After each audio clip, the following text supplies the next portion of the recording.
کا فرضیت پہ جو بندہ سن کر خاموش رہ گیا اس پر بھی لعنت کی جاتی ہے. ٹھیک ہے، تو ایسے حالات میں اور ایسے واقعات میں انسان کی دینی رہنمائی کیا ہے اور ہماری ذمہ داری کیا ہے، یہ جاننا ضروری ہے. کل تک جو ہو رہا تھا یا گزشتہ ہفتے تک جو ہو رہا تھا وہ مسئلہ پڑوس کا تھا، گھر کا آ گیا ہے.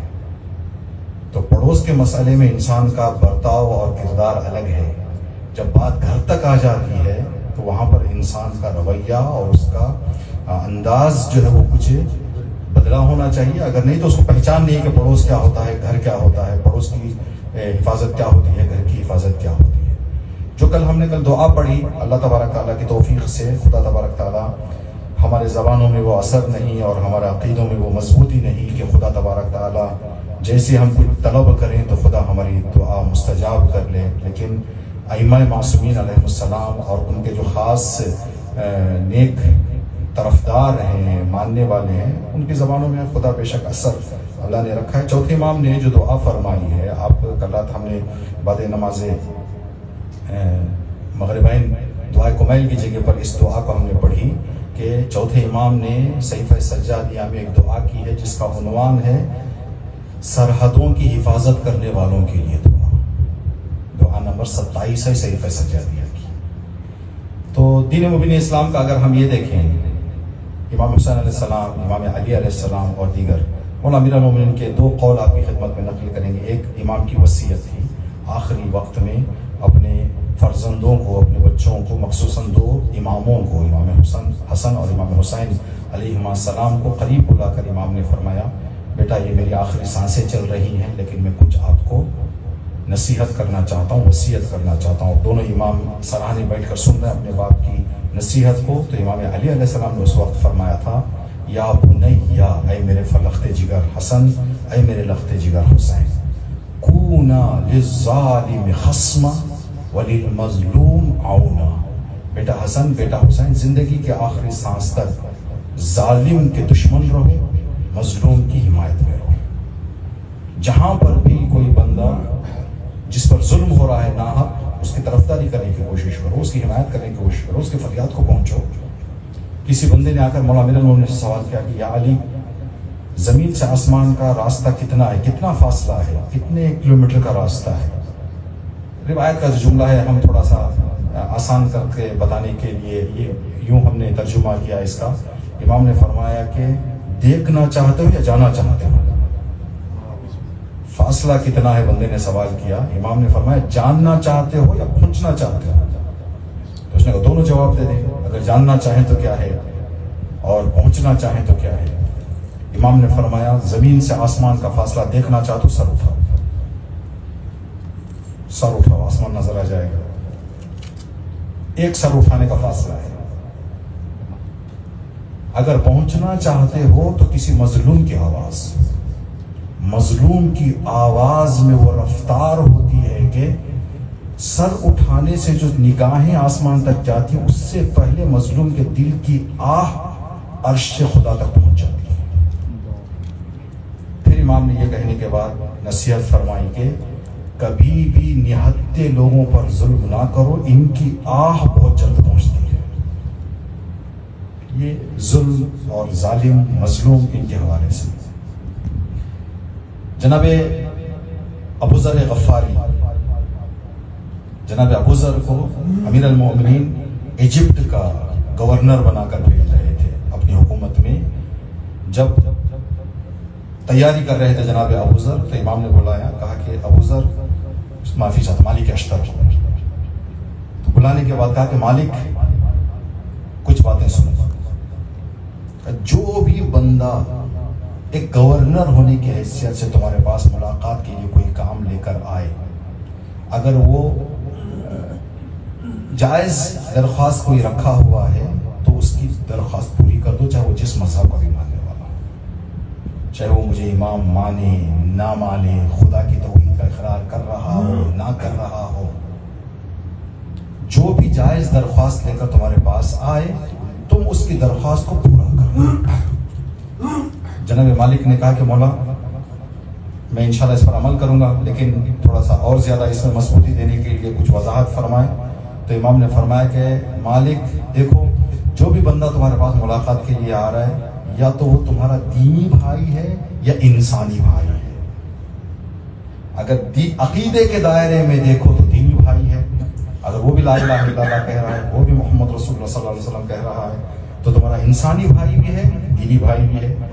اگر کوئی ہے جو خدا کی توحید کو نہیں مان رہا تو انسان ہے۔ تو اس جملے پر علماء فرماتے ہیں کہ جس گہرائی سے امیر المومنین نے ہیومن رائٹس کا اس وقت درس دیا ہے، شاید آج صرف نعرے لگ رہے ہیں، جو ان کے مفاد میں آئے تو ہیومن رائٹس ہے۔ کل کسی ایک چوکی پر حملہ کرنے کے لیے جمہوریہ اسلام نے حملہ کیا تو بازو ہاسپٹل تھی، ہاسپٹل کو کچھ نقصان پہنچا، پوری دنیا چلا رہی ہے کہ ہاسپٹل پہ حملہ ہو گیا، ہاسپٹل پہ حملہ ہو گیا۔ فلسطینیوں نے 50 ہاسپٹلز کے فوٹو بتائے کہ برباد ہو گئی، ہماری ہاسپٹل جائے تو ہاسپٹل نہیں اور تمہاری ہاسپٹل جاتی ہے۔ 24 لوگوں کی جان گئی ہے، پوری دنیا ڈھنڈورا پیٹ رہی ہے کہ بھائی 55,000 لوگ افیشیل، اب ان افیشیل جتنے شہید ہوئے ہیں فلسطین کے، کوئی اس کی تعداد ہی نہیں ہے۔ تو کیا مسلمانوں کی دوسروں کی جان نہیں ہے؟ لیکن علی ابن ابی طالب نے اس وقت فرمایا کہ جو بھی انسان ہے اس کی جان محترم ہے جب تک کہ وہ باطل کا علم بلند نہ کرے۔ ہم ایک ایسے راہ پر چلنے والے ہیں جس راہ کے ماننے والوں کے لیے یہ درس دیا گیا کہ جب ابن ملجم کو امام کی خدمت میں حاضر کیا گیا تو امام نے فرمایا بیٹا حسن، اگر اس ضرب سے میں بچ جاؤں تو میں ہوں، میرا قاتل ہے، جو سزا مجھے دینی ہے میں دے لوں گا، لیکن اگر میں شہید ہو جاؤں اس ضرب سے، آپ بڑے فرزند ہو، میرے وارث تم ہو، اور میری خون خواہی کا حق تمہارے سامنے گردن پہ آ جائے گا، تمہیں یہ حق رہے گا کہ اس ظالم کے ساتھ کیا کرنا چاہو تم بیٹا حسن، لیکن میں آپ کو ایک باپ ہونے کی حیثیت سے بتا رہا ہوں، معاف کرنا چاہو تو تمہارا اختیار ہے۔ کس کو؟ ابن ملجم، جس نے امیر کائنات کے سر پہ ضرب لگائی۔ امیر فرما رہے مولا کہ بیٹا حسن اگر تم معاف کرنا چاہتا ہو تو یہ تمہارا کرم ہے، یہ تمہارا اختیار ہے، اس لیے کہ میری شہادت کے بعد ساری میری جو موجودہ دنیا میں کچھ چیزیں باقی رہ جائیں گی اس کی ذمہ دار تم ہو۔ اب رہی بات تم اس کو سزا دینے پر اتر جاؤ اور ارادہ کرو کہ سزا دو، بیٹا اس نے ایک ضرب لگائی ہے، ایک ضرب لگانا، جب ایک ضرب اس پہ لگ جائے، مر جائے تو مر جائے، زندہ رہ جائے تو زندہ رہ جائے بیٹا، اس لیے کہ اس نے امیر المومنین کو شہید کیا ہے، کہیں ایسے نہ ہو کہ کوفے والے اس کے جنازے کو بے حرمتی کر دیں، گلیوں میں کھینچ لے جائیں، اس کو جو ہے مسل دیں اس کے جنازے کو، یہ ہونے نہ دینا بیٹا۔ ہم اس راہ کے ماننے والے ہیں، ہم اس طریقے کا ماننے والے ہیں۔ تو ابھی جو حالات چل رہے ہیں ان حالات کے مد نظر ہماری جو ذمہ داری ہے، چوتھے امام نے اس دعا میں کچھ دعائیں فرمائی ہیں جس سے ہمیں پتہ چلتا ہے کہ ہمیں کرنا کیا ہے۔ سب سے پہلے جو امام نے فرمایا، جو شروعات ہے دعا کی، نبی و آل نبی پر درود و رحمت کی درخواست کرنے کے بعد، اپنے غلبے و اقتدار سے مسلمانوں کی سرحدوں کو محفوظ رکھ۔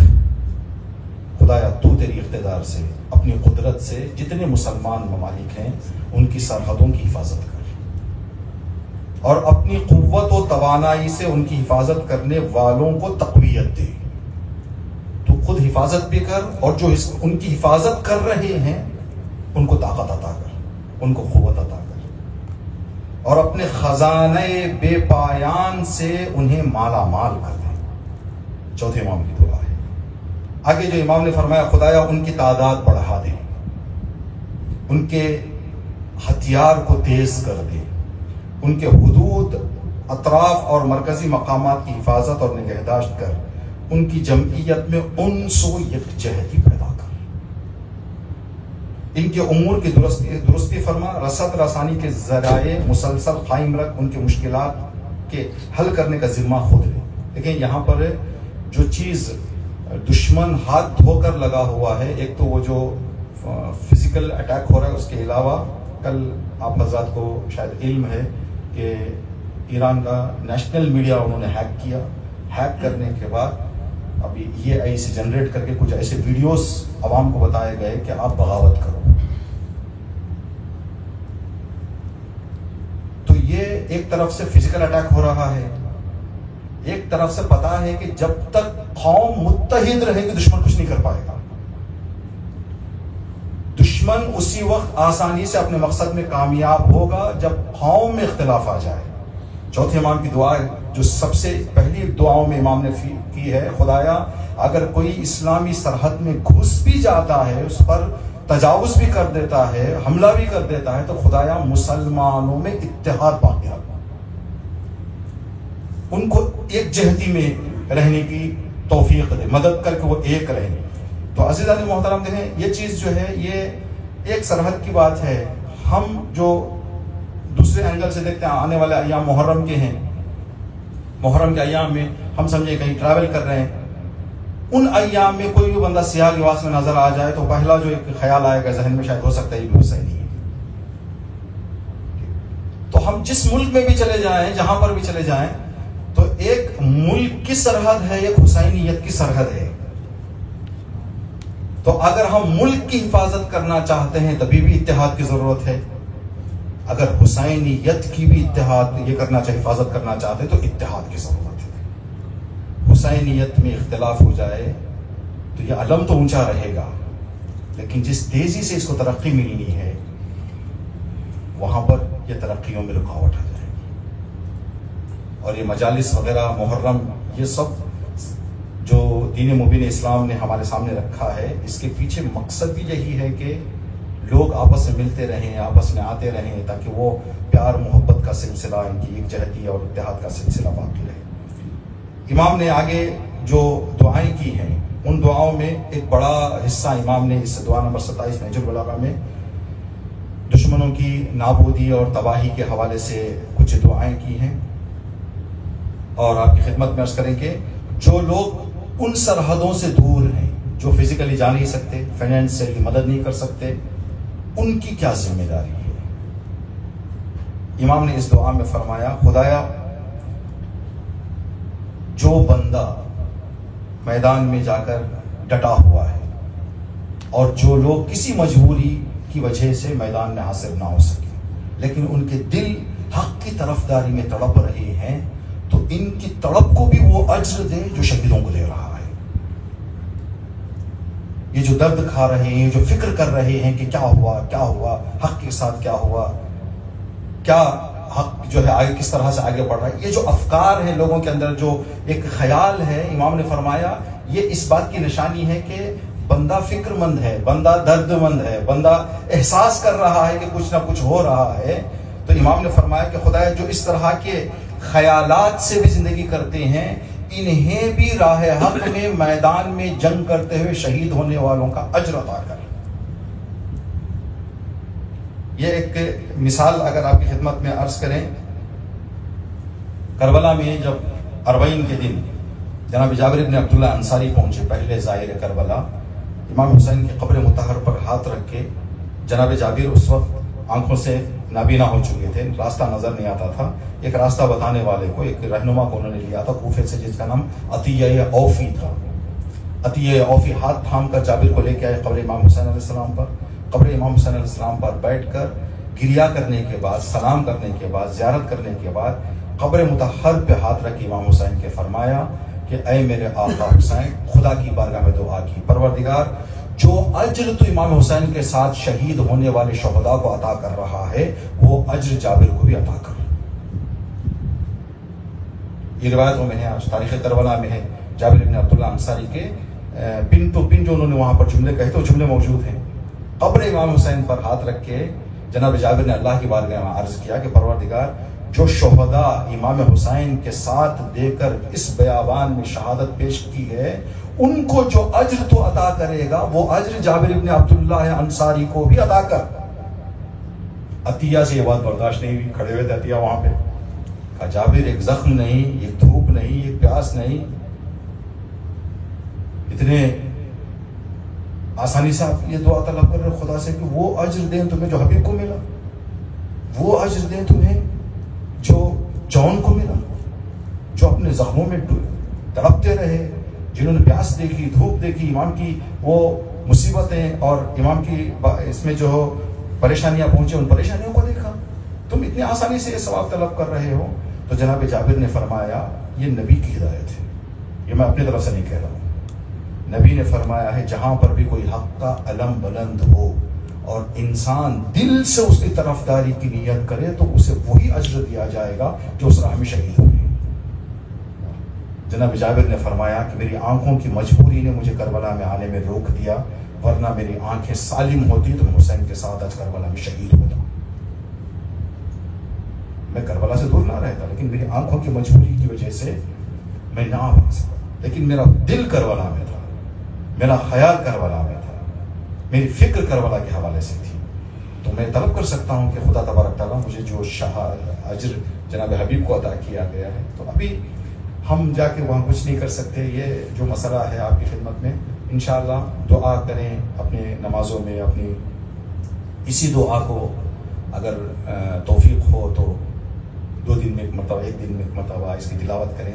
مختصر سی 2-3 پیراگراف کی دعا ہے، صحیفہ سجادیہ کی دعا نمبر 27 اور اس کے علاوہ جو لوگ نماز صبح کے بعد یا دن بھر قرآن پاک پڑھنے کا جن کی عادت ہے یا پڑھ سکتے ہیں، پڑھ رہے ہیں، سورہ فتح 26ویں پارے میں یہ سورہ ہے.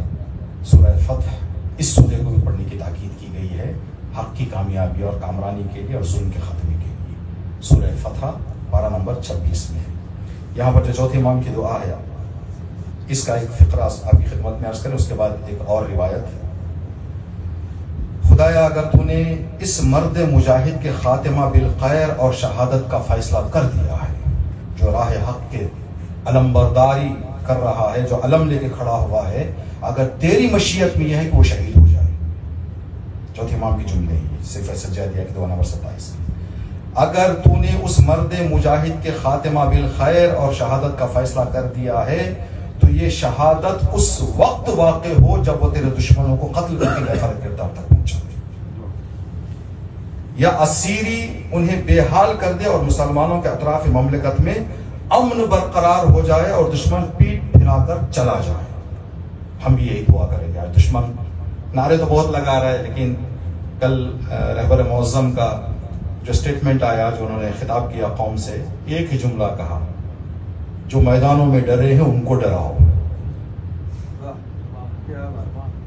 جو ڈرتا نہیں ہے اس کو ڈرا کی حماقت کیوں کر رہے ہو؟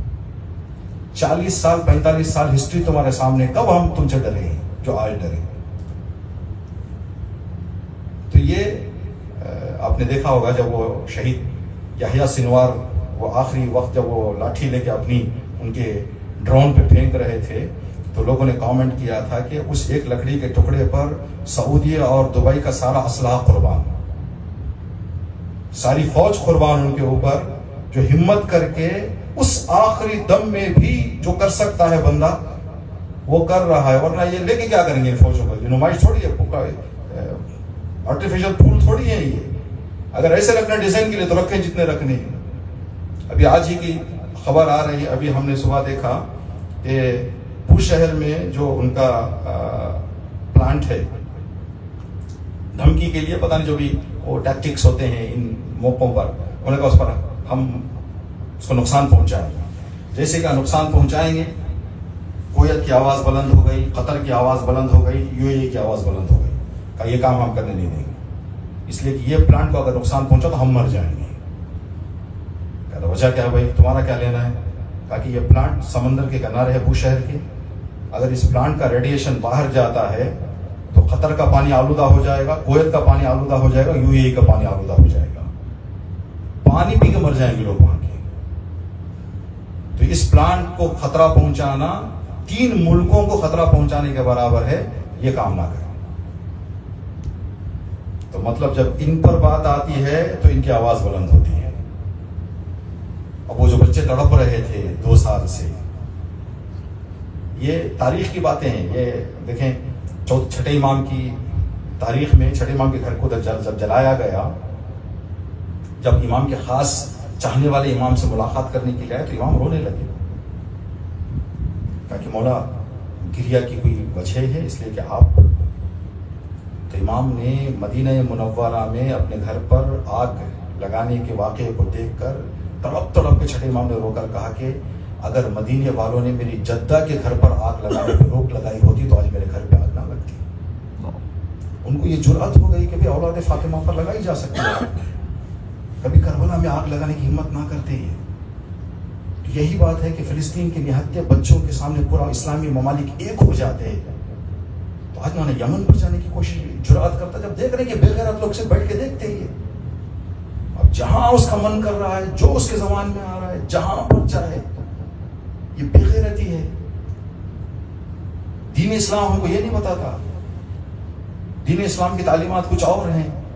جان قربان, ساری دنیا کی جان قربان امام حسین علیہ السلام کی اس ایک جملے پر جب یہ بتایا گیا, ولید ابن عقبہ نے آ کر, مروان ابن حکم نے آ کر امام سے کہا کہ اے حسین, میں آپ کے لیے بھلائی اسی میں سمجھتا ہوں, اگر اپنی بیوی بچوں کی بھلائی اور اپنی بھلائی چاہتا تو یزید کے ہاتھ میں ہاتھ ملا دیں. تو امام کا جو جملہ تھا, ان الدعی وابن الدعی قد رکضنی بین السلۃ والذلہ, یہ ملعون ابن ملعون مجھے آ کے دو آپشن دے رہا ہے, یا سر کٹاؤ یا سر جھکاؤ. سلہ مطلب سر کٹانا, ذلہ ہے ذلت. مجھے دو راستے دیے جا رہے ہیں, ذلت اور شہادت, یا سر کٹاؤ یا سر جھکاؤ. امام نے وہاں پر پہلے یہ جملہ کہا کہ میں نے عام عورتوں کا دودھ نہیں پیا, میں نے فاطمہ کا دودھ پیا ہے. یہ جملہ امام نے فرمایا کہ میں کس ماں کا بیٹا ہوں, پہلے یہ تو سوچو. جس ماں نے حق کے لیے بستر پر درد سے شہادت قبول کر لی لیکن ظالم کی ہاں میں ہاں نہیں ملائی میری ماں نے, میں اس ماں کا بیٹا ہوں. پھر امام کا جملہ جو آج ہمارے لیے ہر جگہ استعمال ہوتا ہے مختلف جگہوں پر, ہیہات من الذلہ, حسین کبھی ذلت کے سامنے سر جھکانے والا نہیں ہے. اور شہادت الحمدللہ الحمدللہ. ابھی آپ ٹی وی چینلز دیکھیں, ٹی وی چینلز پر دنیا کو پتہ چل رہا ہے کہ ظلم کے خلاف حسینی کھڑے ہوتے ہیں. میڈیا میں آج کل ہر 2 سے 3 ڈیبیٹس میں کربلا اور علی کا نام سنائی دے رہا ہے. یہ کہا جا رہا ہے انہوں نے غلط لوگوں سے پنگا لے لیا, یہ کربلا والے ہیں, انہوں نے غلط جگہ پہ ہاتھ ڈال دیا, یہ علی والے ہیں. خدا کا لاکھ لاکھ شکر ہے کہ اس طرح سے دنیا تک ہم نے یہ بات سوچی تھی کہ امام کے ظہور کی نشانیوں میں سے ایک نشانی یہ ہے کہ عالم ساری کائنات کے لوگ کچھ حد تک امام حسین سے جب آشنا ہوں گے تو 12ویں امام کا ظہور ہوگا. ہر بندہ کسی نہ کسی طریقے سے اس نے امام حسین کا نام سنا ہو اور امام حسین کے بارے میں کچھ جانتا ہو. جب ساری دنیا میں یہ ماحول آ جائے گا تب امام زمانہ ظہور فرمائیں گے. اس کی وجہ یہ بتائی گئی ہے کہ امام نے فرمایا جب 12ویں امام ظہور فرمائیں گے, کعبہ مکرمہ میں ظہور کرنے کے بعد جو اعلان کریں گے دنیا کے سامنے, اپنا تعارف کروائیں گے, الا یا اہل عالم, اے دنیا والو جان لو میں حسین کا بیٹا ہوں, میں وہ ہوں جس کو پیاسا شہید کیا گیا, میں وہ ہوں جسے کربلا میں غریب شہید کیا گیا. یہ 3 جملوں سے امام اپنا تعارف کروائیں گے. جب امام کی آواز گونجے گی تو دنیا کو پتا ہونا چاہیے کہ حسین کون ہے, پیاسا کون شہید ہوا, غریب کون شہید ہوا. تب پتا چلے گا کہ بھائی ایک امام جس کے ظہور کا انتظار کر رہے تھے وہ آ گئے. اگر لوگوں کو پتہ ہی نہ چلے, جیسے آپ کی خدمت میں اللہ آپ کے گھر والوں کو آپ کے زندگیوں میں ہمیشہ خوشیاں رکھے اہل بیت کے صدقے میں, جیسے ہم آپ کو جانتے ہیں, آپ مجھے جانتے ہیں, آپ میرے والد کو نہیں جانتے, میرے دادا کو نہیں جانتے. اگر پورے ملیشیا میں کوئی گھوم کے میرے والد کا نام لے کے ظاہر کا بیٹا ہے تو آپ کو پتہ نہیں بھی کون ہے. یہاں پر آ کے ظاہر کا بیٹا ہے تو آپ شاید بگا دیں گے نہیں ہے بھی کوئی ظاہر کا بیٹا یہاں پہ. کب آپ کو پتہ چلے گا؟ جب ہم آپ کو بار بار بتائیں کہ میرا نام یہ ہے, میرے والد صاحب کا نام یہ ہے, تب آپ کہیں اچھا آپ اس بندے کی بات کر رہے ہیں کیا. تو امام جب آ کر بتائیں گے کہ میں حسین کا بیٹا ہوں تو دنیا کو پتا ہونا چاہیے کہ حسین کون ہے. تو ابھی جو میڈیا میں یہ امام حسین علیہ السلام کا نام لیا جا رہا ہے, کربلا حسین کربلا حسین, یہ ظلم کے سامنے جھکتے نہیں, یہ ظلم کے سامنے ڈٹتے ہیں, تو یہ بھی شاید ایک ظہور کی نشانیوں میں سے ایک نشانی ہے. یعنی وہ مقدمات طے ہو رہے ہیں. خدا تبارک تعالیٰ انشاءاللہ جہاں پر بھی لوگوں پر ظلم ہو رہا ہے, ناحق مظلوموں کی مدد فرمائے اور ظالموں کو نیست و نابود کرے انشاءاللہ. ایک روایت اسی لاسٹ ایئر ماہ محرم الحرام کے سے پہلے والے جمعہ کے خطبے میں ہم نے پڑھی تھی. آج بھی آپ کی خدمت میں ہم وہ روایت پڑھنا چاہیں گے. حقیق کی آپ کی خدمت میں گزارش ہے کہ اس روایت پر آنے والے ایام بلکہ ساری زندگی میں اس روایت پر عمل کریں. اس کی برکتیں بہت زیادہ اور آسان بھی ہے. تقریباً یہ ہماری زندگیوں میں ہمارے بزرگوں کا شیوا رہا ہے, ان کی زندگی کا طریقہ رہا ہے, لیکن ہم تھوڑا سا یہ الیکٹرانک زندگی میں بزی ہو کر جو ہے ان چیزوں سے تھوڑا سا ہم پیچھے ہٹ گئے. روایت ایک راوی ہیں داؤد ابن کثیر رقی, راوی کا نام ہے داؤد ابن رقی. کہتے ہیں کہ میں چھٹے امام کی بارگاہ میں تھا, امام کے حضور پہنچا کچھ سوال لے کر, تو امام نے فرمایا کہ داؤد یہاں پر پانی موجود ہے. شاید امام کو تشنگی کا احساس ہوا, چھٹے امام کو. داؤد کہتے ہیں کہ میں گیا امام کی خدمت میں پانی پیش کر دیا. جیسے میں نے امام کے ہاتھ میں پیالہ دیا پانی کا, تو داؤد کہتے ہیں کہ میں امام کے چہرے پر دیکھ رہا تھا, چہرے پر میری نگاہ تھی. پانی ہاتھ میں لینے کے فوراً بعد امام کا چہرہ اداس ہو گیا اور آنکھیں آنسوؤں سے بھر گئی. پھر امام نے پانی استعمال کیا. جب فارغ ہو گئے تو داؤد کہتے ہیں کہ میں نے دیکھا کہ جب پانی ختم ہونے کے بعد امام کی پلکیں بند ہوئی تو آنسو چہرے پر ٹپک پڑے. چھٹے امام کے نورانی چہرے پر آنسو ٹپک پڑے. پھر امام نے کہا یا داؤد لعن اللہ قاتل الحسین, خدا امام حسین میرے جد حسین کے قاتل پر لعنت کرے. پھر امام نے فرمایا کہ داؤد اگر کربلا میں کیا گزری تمہیں پتا ہو جاتا تو ہر گلاس پانی پر تمہیں پڑتے. کربلا کے بعد شہادت حسین نے ہماری خوشیاں چھین لی. ہماری زندگی ابھی ہمیشہ جب ہم کربلا کا خیال کرتے ہیں تو امام نے فرمایا کہ داؤد جب بھی میں پانی پیتا ہوں تو میں یہ جملہ کہا کرتا ہوں, صلوات پر امام حسین اور لعنت پر یزید ملعون. پھر امام نے فرمایا کہ صرف یہ میرے لیے نہیں ہے داؤد, قیامت تک جو بھی بندہ پانی پینے کے بعد جو میں نے کہا امام حسین پر درود و سلام کرے اور یزید اور قاتلان حسین پر لعنت کرے, تو خدا تبارک تعالیٰ اس ایک امام حسین کی یاد کے عوض اس بندے کو 1,00,000 نیکیاں عطا کرے. ایک یا حسین پانی کے بعد 1,00,000 ثواب. صرف 1,00,000 ثواب ہی نہیں بلکہ 1,00,000 اس کی زندگی میں انجانے میں ہونے والی خطاؤں کو معاف کر دے گا. اور خدا تبارک تعالیٰ 1,00,000 درجے اس کے بلند کر دے گا اور 1,00,000 غلاموں کو آزاد کرنے کا اجر عطا کرے گا. اور جب روز قیامت وہ بندہ اللہ کی عدالت میں حاضر ہوگا تو اس کا چہرہ 14ویں کی چاند کی طرح چمکتا رہے گا. یہ سارا اجر صرف ایک کام کے لیے کہ پانی ختم کر دیں تو کہیں یا حسین. اب آنے والے ایام ہیں, یہ دل ہمارا پھٹ جاتا ہے, پتہ نہیں یہ تشنگی والی مصیبت میرے حسین کی یہ کتنی بڑی مصیبت تھی کہ جب اپنی بہنوں سے آخری خدا حافظی کر رہے تھے امام نے فرمایا بہن مدینہ جانا تو میرے شیعوں کو میرا سلام سنا کے کہنا جب بھی ٹھنڈا پانی پینا حسین کو یاد کرو, حسین کو یاد کرو.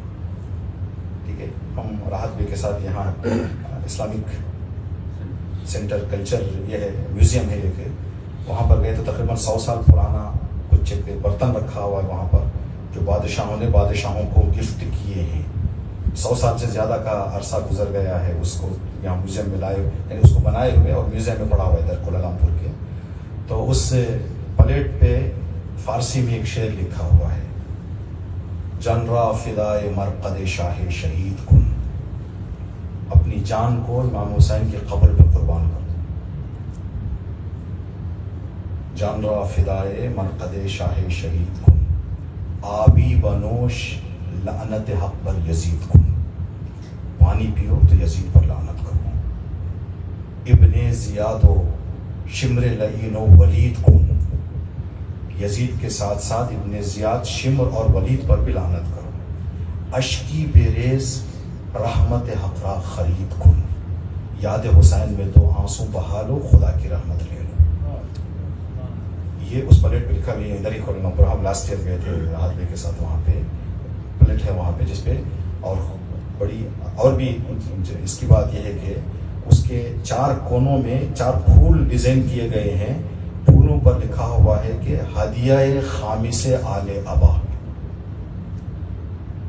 حدیث کے سامنے 5ویں امام حسین ہے. یہ پنجتن پاک میں 5ویں امام حسین ہے. پنجتن پاک کے 5ویں کڑی کے لیے یہ تحفہ ہے، ہدیہ خامس آل ابا. وہاں پر یہ شعر لکھا ہوا ہے کہ آبی بنوش لعنت حق پر یزید کو. تو انشاءاللہ اس روایت پر ہم بھی عمل کرنے کی کوشش کریں گے، آپ بھی عمل کریں. اور مخصوصاً جن کے چھوٹے بچے ہیں ان سے ہماری گزارش ہے کہ جب یہ کام آپ کہیں یا حسین کہیں تو بلند کہیں تاکہ بچے سنیں، تاکہ ان کو پتہ چلے کہ پانی پینے کے بعد کس کو یاد کرنا ہے. انشاءاللہ خدا تبارک تعالی ہم سب کو راہ حق اور راہ کربلا پر چلنے کی سعادت نصیب فرمائے. بسم اللہ الرحمن الرحیم. انا اعطیناک الکوثر فصل لربک وانحر ان شانئک هو الابتر.